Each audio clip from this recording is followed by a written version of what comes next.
Good morning, everybody. It is Friday morning where we often do these on a Tuesday, but thanks to someone being a little less organized than he needed to be, we're coming to you on Friday. It's the Fake Knot interviews. And Fake Knot is the community of professionals who are putting in the hard work to create sustainable brands in this era of fake.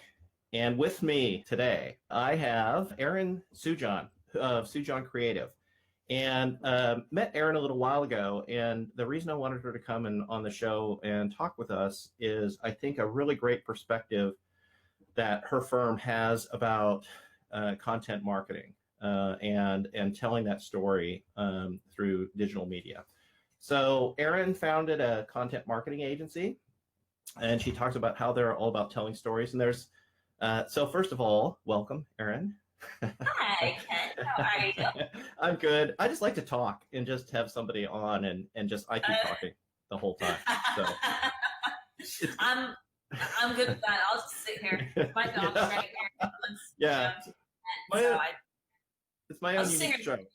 It'll be like one of those weird Korean things where like other people watch other people eating, Oh, yeah.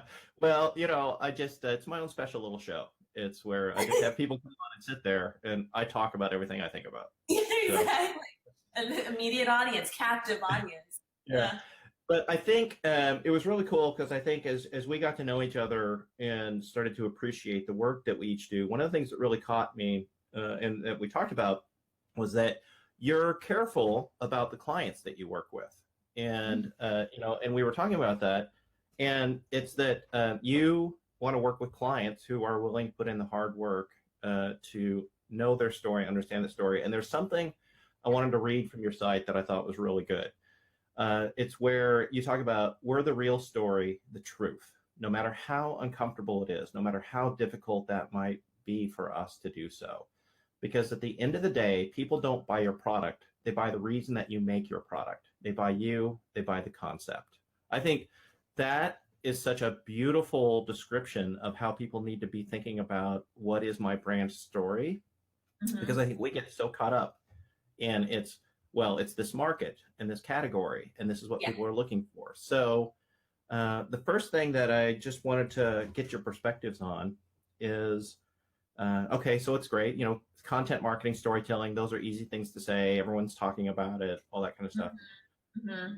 But it all starts with understanding that story.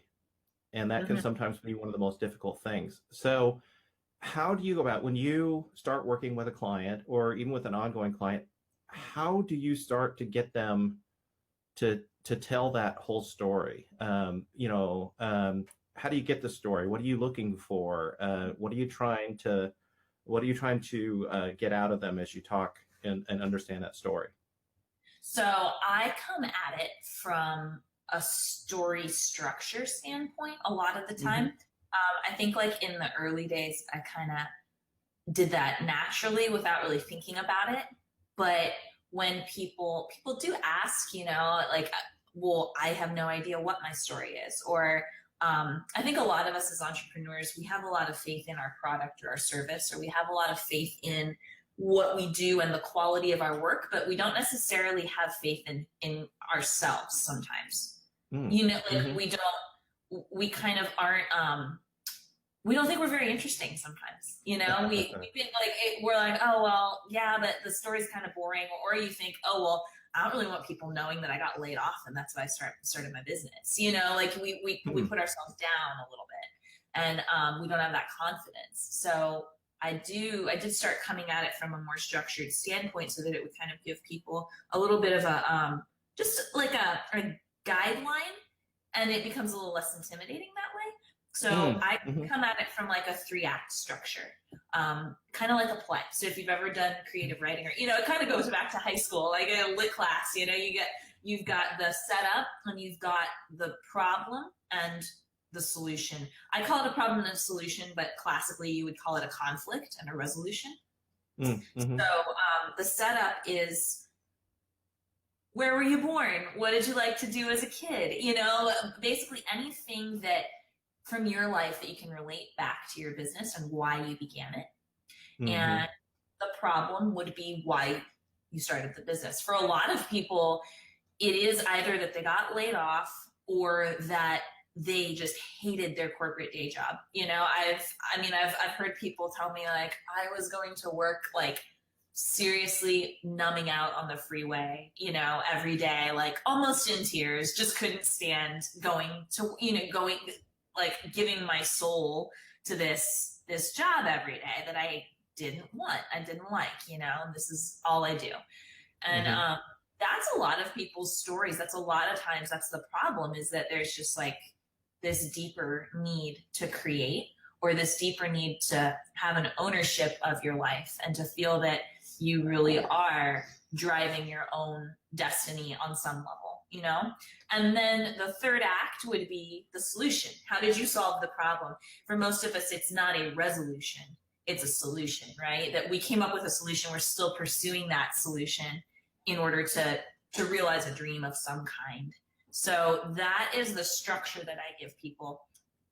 That seems to help a lot, because now you have something to really focus on, and you have kind of a, like I said, like a guidepost almost, and a mold, right? And then from there are a lot of other things that, you know, obstacles people run up against, and that's what my company helps them do, is solve those obstacles. I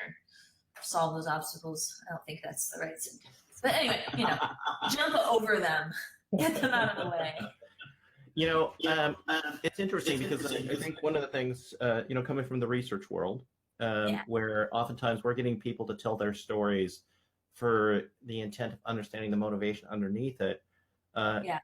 One of the ways that I've always gone about it is, if you can get people to tell kind of how they got to where they are today, and what were some of the really difficult choices you had to make along the way.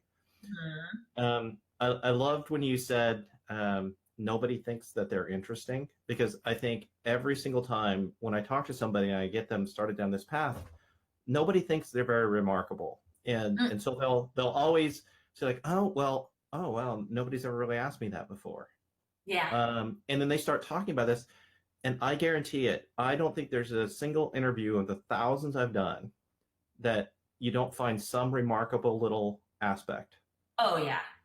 You know, where you're like, oh my God, that is so interesting. And so I think the aspect of that, to me, that is so powerful is that we do get so caught up in, oh, my brand is this, it has this features, people buy it because of X, Y, and Z. But to your point, as you talk about, that's often not the subconscious reason why people are going to end up choosing or buying your brand. It's not. And I think as an anthropologist, you know, on some level, and for me as an artist, a crazy creative, as I like to term it, I think we both, you know, we're in marketing, but that's not really what we're in. We're in the relationship business in a lot of ways. We're in the communication and the relationship business, you know, and it is so easy to get caught up in the bottom line, and you have to, that's the whole, you know, if I was run a business. I gotta pay my rent, and at the end of the day, you know, if I could just do whatever the heck I wanted to do, I'd go buy an island somewhere and surf all day. I mean, it's, you know, but like, there's a reason I'm doing this, but at the same time, like, this is my purpose. This is what I'm passionate about. And a lot of the reason that people go into business for themselves is that they're trying to find their purpose. That's, you know, that really is, when it comes down to it, they're trying to find and pursue their purpose in life. And that is inspiring. And I do think on some level, we're all trying to find our tribe. We're all trying to be accepted and feel loved, you know? And I know love is like it might be a flowery term, but I think it really is the basis. How does that relate to your brand? How do you capitalize on that and build a loyal following that's not going to leave you when the next person comes along who does what you do? Because the truth is that, and I'm kind of a wet blanket when I say this, but there's truth to it, that someone is always going to do what you do better, faster, or cheaper, you know, and that's just the reality. So how do you surround yourself with a customer base that doesn't want to leave no matter what?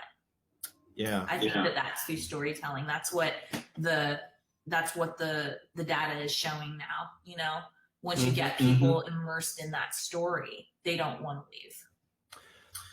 And I think what's important in as we're building this whole community, this thing called Fake Not that we're creating, that is a community of people who are really trying to build sustainable brands in this era that we live in. I think that's what's so important, because I'll even go so far as to say, I think if you're thinking about starting a business, you need to think about this. And if you're just doing it because you can think, I'm going to make a lot of money, or hey, I'm gonna sell a lot of stuff, and you don't have that kind of purpose and meaning underneath why you're doing it, I think you're probably gonna have a short-lived company, to be honest. Because as we move ahead, people want to know what's behind the company.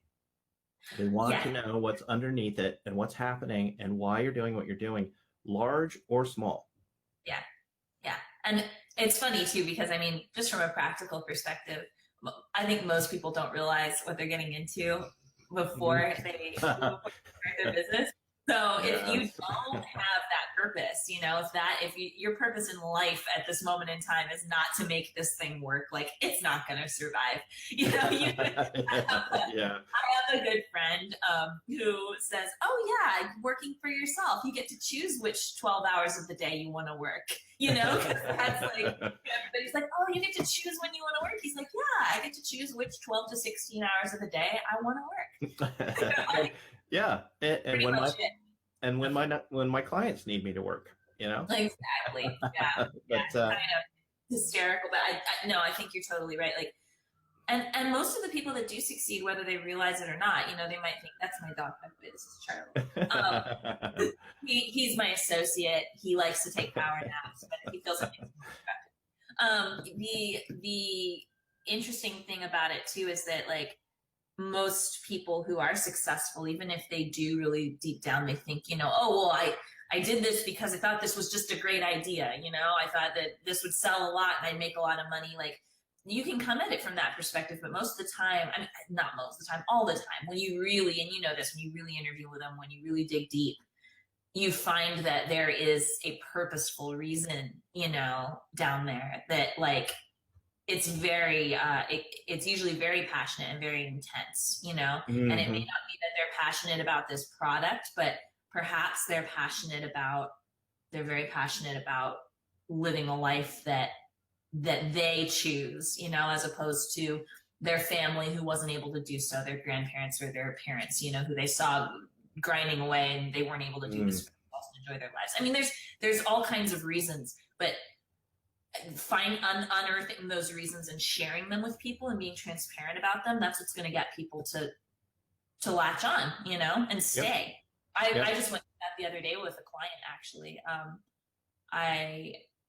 I think I told you this story maybe a while back, but she started an all natural, product, basically, one of the first on the market, and she's now a client of ours. And I'm really excited to work with her. We were going through our discovery phase, and she was really telling me the story of the business. And there were a lot of tears involved, and it was a lot of really deep stuff. And it was interesting because I'm not really her demographic. I'm a lot of the things that she's selling to moms. She's selling to people with health issues who need to completely clean their homes of all chemical related substances. It's, and I don't have any of those problems. I'm not a mom. I don't have these types of allergies. But what got me was when she started talking about, she was sick at the time that she was developing this product, and she almost gave up because she was like, I'm just so tired and I can't, I don't have the energy for this. And one of her best friends, who's also an entrepreneur, told her, that's exactly why you have to keep going, is because this is what's going to heal you. The passion that you have for this and keeping that alive, this is what's going to get you better. And that, I was like, I'm sold, I'm done. Like, I'm never buying any other, like, I was just like, yeah, that's when I started crying, because I understand that feeling. I understand, I've been through those things in my life where I had a project or a purpose that I had to pursue, or I felt, okay, I'm not going to get through this part, this part of my life. This is what's going to get me through. So sharing those things, that's when you start to find your tribe. That's when you start to find your product's tribe. Yes. Okay. So this transition into what I want to talk to you about next, because when we think about stories, we tend to want to create this big epic story, and but as you and I were talking about, and actually someone I had on the show previously, Stefan Muma, he talked about breaking up. You've got to break up your story into different pieces because you can't tell the whole story in every setting. Yes. Right? Yes. So, but what this really makes me think about in breaking that story up is bits of that story are going to appeal to different people at different times. So you can't expect that every story is going to resonate with 100% of my audience 100% of the time. It's like, you've got to break it up. So how do you think about that when you start looking at a story, and especially in a digital environment? How do you think about breaking those stories up and telling? Is there one place to tell a story that's better than another? There's a lot of different ways of doing it. What I'm doing right now is I have a very loose kind of construct that I'm doing on social media, where I'm picking one subject or word per month to post about, and I'm not posting every single day. And I think that it's really important, especially when you're first starting out, unless you have a huge budget to hire a company to do all this for you on this, big, on a grand level, you want to be more careful about being consistent than about being, populating your social media feeds 2 or 3 times a day. So for me, I'm focusing on these words, and I have one word a month. So for January, it's defiance. It's something that relates very closely to my life, my personal life, which informs my business. It's also kind of an experiment because I want to see what types of people I can get through that word, right? I want to see the types of posts who relates to them, who's latching on, who's staying, who's kind of coming and hanging out. I want to see what type of engagement I'm getting. If I'm, because engagement is different than followers, right? And I do know some companies where they might have, 500,000 followers, and some of their posts only get several hundred likes, and you're kind of like, well, what happened? So it's that type of thing that you kind of need to suss out. You got to experiment with it. But in that way, you can, as long as you know your story, the root of where all this is coming from, you can then relate that word back to all different parts of your story. So for me, in a lot of ways, that deals with a lot of feminist issues. It deals with some body image issues, right? Kind of defying what I'm told I'm supposed to look like or supposed to feel like in a certain instance. It relates definitely to being an entrepreneur. There's so many people there's so many ways to go about that and look at it. So looking at really how that can relate to every area of my life and posting about that. And telling that story, right? There's other ways too. It's kind of, as you scale back and back and back and look at it from more of a bird's eye view, your Instagram grid is one of the most visceral ways that you can make your story, your customer's story, or your client's story. I love to use the example of it's kind of a small brand right now, but they're really growing quickly and they've got really great engagement on social media. They're called Spiritual Gangster, and they're an LA-based clothing design company that does casual clothing with this idea of yoga meets street. So there's a very kind of like urban, almost rap edge to it, but it's yoga wear. And so, there are all of these mantras and stuff involved in their clothing. But when you look at their grid on Instagram, they know their customer down to a T. I mean, they're not really posting their product all the time. They're posting pictures of baths with flowers in them and matcha green tea lattes and Lauryn Hill quotes as memes, and stuff that but they know their demographic, they know their tribe, and they're very specific about what they post. And it's all about contributing to that person's lifestyle. What do they want to see when they wake up in the morning? What gets them Mm, through the day and takes them out of, the doldrums and gets them feeling creative and feeling good about themselves? Those are the kinds of questions you want to ask. How do you make your story into something that these people want to wake up to every day? mm, mm-hmm. Uh, I love that whole perspective of getting it down to a central idea. And Mm-hmm. then, but this is the whole really important thing, is knowing that story so well that you know how to translate that. And I think that's where working with really good storytellers makes helps a lot, because I think as our even thinking of my own brand, trying to tell that story and think about it and trying to do all that myself is Yeah. kind of little bit of a challenging thing. So It is, yeah, um, no, it's super challenging. That's why we provide the services we provide, because you mhm, do have to get very specific and then just disseminate, and getting yeah, out there to so many different. I mean, you've got media press releases and advertising and social media and blogging and speaking engagements and networking, and how do you do it all is kind of yeah, the right. You start needing a team. So yeah, I, yeah. I totally agree. Need help. Well, We all need a village. yep. As usual, these things always go by so much faster. I Um, know the so, time. so yeah. So I want to kind of wrap up real quick with a couple of central things that I think that we talked about for people to be able to take away. So when we're thinking about content marketing, number one is knowing that purpose, and really understanding your story really well. And I Mhm. think something really important coming out of this is maybe don't do that yourself. Uh, maybe Yeah. bring in someone who is a good storyteller to help Yeah. guide you through that, and know that make it a little uncomfortable. Know that Hmm. it's going to go beyond just your product, your brand, Yeah. your company, What you're and using. it, Mhm. and it's like, don't judge what you think is going to be good versus not. Tell the whole story. Um, Yeah. Tell the get whole it, story. yeah, get into the whole story, and just and let it flow. A second part that we were talking about is you got to break it up, and you got to Hmm. understand the different pieces of that story, and start thinking about where does this piece fit versus the this piece. What is this focus versus that? And then the third part of it that I love, and I'm going to take this and apply it to my company. Focus.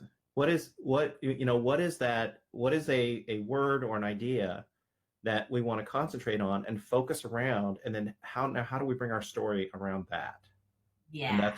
that's what we like drive our content, our posts, our discussion, our messaging. And keeping in mind too, it can, as I do the same thing. It can be very daunting thinking about, oh my gosh, I need all these things. I need all these Mm-hmm. services for my business. What am I going to do? There's lots of us out there who are more than happy to work with you. I Mm-hmm. am building my company and taking on government work now and school district work and projects from a lot larger companies, but I'm very invested in staying in the small business and entrepreneur, solopreneur sector. There's a lot of us out there who are more than willing to work with your budget and do Mm-hmm. whatever we can to, because it's not so much like oh, this is my price. It's like, well, what can I do to help you within your budget? Yeah. So there, and just look for us.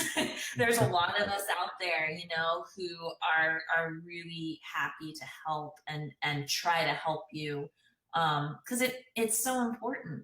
How can you grow without really deeply understanding that part of your business? Mm-hmm.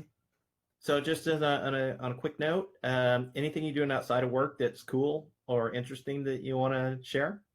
It's not really outside of work, but it's really cool. I went to the Downey Unified School District the other day. I Mm-hmm. have a best friend who teaches there, and at Doty Middle School, and I saw the kids put on their daily live morning TV show. They do a live stream TV show over the Nice. middle school. Yep, the 13-year-olds, they're eighth graders. and they write it, produce it, direct it, and are the on-camera talent. They do it all themselves. They do the switching. They do everything. And it is multi-camera switching. It is, multimedia. There's previously produced videos that they put in it and little commercials. And it was awesome. It's 12 minutes long, which is a lot longer than what it seems like when you're in the middle of like board switching, you're like, it's only been a minute and a half. But I was so impressed. And it was just the coolest thing. Their teacher, Mr. Becker, Robert Becker, has been doing this for 14 years and they've never missed a day.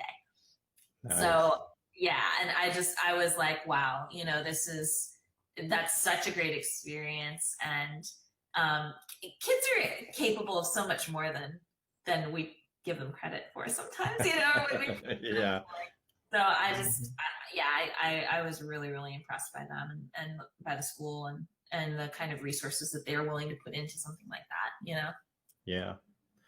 All right. Well, hey, thank you so much for taking some time this morning and talking about that. And I hope everybody, you got some good perspective out of this about storytelling and developing content marketing. And check out Sujan Creative and see if there's a way that they might be able to help you out. Thanks, everybody. And